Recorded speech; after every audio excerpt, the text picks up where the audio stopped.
Hello everyone, welcome back to my channel Life Customize. আমি অঙ্কিতা অনেক দিন পর এলাম তোমাদের সাথে একটু গল্প করব বলে। 25 ডিসেম্বর অলরেডি পেরিয়ে গিয়েছে, বাট স্টিল তোমাদের প্রত্যেককে জানাই মেরি ক্রিসমাস। আর তোমাদের কেমন কাটলো 25 ডিসেম্বর, কে কী করলে সেগুলো কিন্তু আমাকে কমেন্ট করে লিখে অবশ্যই জানিও। আজকে 30th ডিসেম্বর আর একটা দিন পেরোলেই নিউ ইয়ার, তাই প্রত্যেককে জানাই happy new year in advance. তোমাদের নিউ ইয়ার রেজলিউশনস কি আর তোমরা নিউ ইয়ার কীভাবে সেলিব্রেট করছো সেটা কিন্তু অবশ্যই আমাকে কমেন্ট করে লিখে জানিও। আর আমার নিউ ইয়ার প্ল্যানসও আমি অবশ্যই তোমাদের সাথে শেয়ার করব। আজকে ভাবছি তোমাদেরকে উইন্ডসরের একটা ছোট্ট মেলা হচ্ছে সেইটা ঘুরে দেখাই। চলো আর দেরি করব না, তোমাদেরকে উইন্ডসরের মেলাটা ঘুরে দেখাই। আশা করব তোমাদের প্রত্যেকের খুব ভালো লাগবে। তোমাদেরকে নিয়ে চলে এলাম উইন্ডসরের উইন্টার মেলায়। এখানে তোমরা দেখতে পাচ্ছ একটা রাইড, এটা হচ্ছে খুব ডেঞ্জারাস একটা রাইড, আমার তো তাই মনে হয়েছে। আর এখানে হচ্ছে সেটার টিকিট কাউন্টার।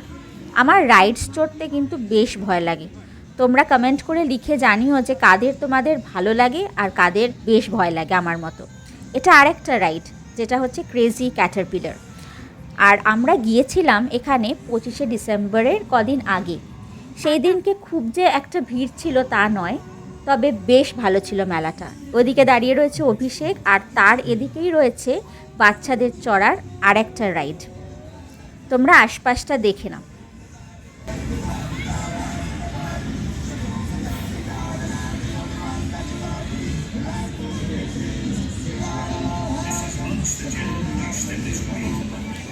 এখন তোমাদেরকে নিয়ে এসেছি উইন্ডসর মেলার আইস স্কেটিংয়ে। হ্যাঁ, এটা আর্টিফিশিয়াল আইস স্কেটিং, আর যারা যারা মজা নিতে চায় আইস স্কেটিংয়ে তারা এখানে এসে টিকিট কেটে আইস স্কেটিং করতে পারে। এখন তোমরা দেখছো আরও দুটো রাইডস। আমার কিন্তু রাইডস দেখতে ভীষণ ভালো লাগে, যদিও আমি ছোট থেকেই রাইডস চড়তে খুব ভয় পাই, কিন্তু তাও আমি দু একটা চড়তাম। কিন্তু ভয় পেয়ে একদমই চড়তাম না তেমনটা কিন্তু নয়। দেখো সামনে রয়েছে ফান অ্যান্ড গেমস, আর এখানে রয়েছে কফি বার।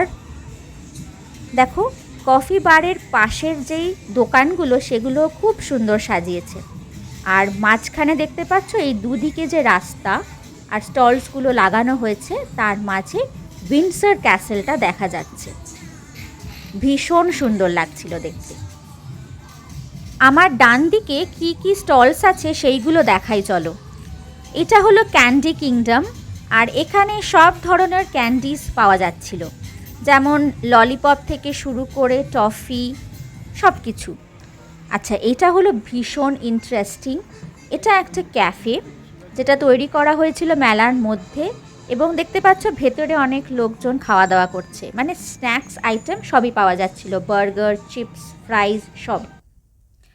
তোমাদের মেলার কিছু ছবিও দেখাই চলো। খুব সুন্দর ছিল মেলাটা, আর যারা এখানে থাকো আমি রেকমেন্ড করবো এই মেলাটায় অবশ্যই ঘুরে এসো।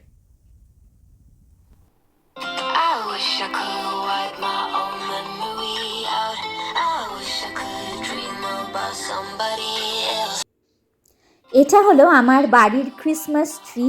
ভীষণ সিম্পলভাবে আমি সাজিয়েছিলাম। কেমন লাগলো তোমাদের অবশ্যই আমাকে কমেন্ট করে লিখে জানিও। তোমাদের উইন্ডসরের মেলাটা কেমন লাগলো দেখে আমাকে অবশ্যই কমেন্ট করে লিখে জানাতে কিন্তু ভুলো না। তোমাদের সাথে আবার দেখা হচ্ছে নেক্সট ইয়ারে 2023-তে। অনেক গল্প, অনেক আড্ডা আর অনেক ইন্টারেস্টিং ব্লগ নিয়ে আমি আসতে চলেছি। তোমরা যদি নতুন হও আমার চ্যানেলে, প্লিজ চ্যানেলটা সাবস্ক্রাইব করে দিও, আর ভিডিওটা যদি ভালো লাগে অবশ্যই একটা লাইক করে দিও। আর অনেক বন্ধুবান্ধব, রিলেটিভস, ফ্রেন্ডস প্রত্যেকের সাথে কিন্তু ভিডিওটা শেয়ার করো। Thank you so much for watching and keep loving, keep supporting. By.